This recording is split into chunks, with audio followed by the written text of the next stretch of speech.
Dawn iż-żewġ ritratti juru l-istess pittura qabel u wara r-restawr. Hija pittura tal-Madonna tar-Rużarju li tinsab fil-Knisja Arċipretali tal-Gudja. Tmur lura għal tmiem is-seklu 16 u għalhekk qabel ma nbliet din il-Knisja. Saret meta l-parroċċa kienet għadha f'bir miftuħ u nġibet hawnhekk meta tlestiet il-Knisja l-ġdida fl-1663. Ir-restawratriċi Amy Xiberras spjegat li l-pittura kellha diversi ħsarat fosthom għaliex tul is-snin sarula diversi interventi. Waħda mill-isfidi kienet biex inneħħu dawn ħanejtek is-saffi kollha l-istrati kollha li kien hemm fuq l-oriġinal anke dal-irtok fuq pereżempju xar l-Anġli fuq Luċuħ.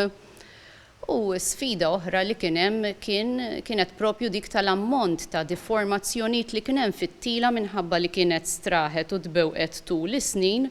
Il-pittura mhijiex iffirmata imma studjużi tal-arti huma tal-fehma li għandha elementi li jikkonfermaw li hija xogħol li sar fi Sqallija minn jew bl-influenza ta' Giuseppe Salerno u Gaspare Bazzano. Il-pittura turi l-Madonna tar-Rużarju u diversi qaddisin bħal Santa Katarina ta' Siena, San George, San Dominku u l-Papa San Girgor bil-Mistieri tar-Rużarju mad-dawra. Ir-restawr tal-kwadru tresta fil-ħin biex tpoġġa f'postu għall-festa tal-Madonna tar-Rużarju ċelebrata fit-tmiem il-ġimgħa li għaddiet. Il-proġett wettaq b'kollaborazzjoni bejn il-Fratellanza tar-Rużarju, is-Soċjetà Filarmonika La Stella u l-Parroċċa tal-Gudja flimkien mal-Kunsill Malti għall-Arti.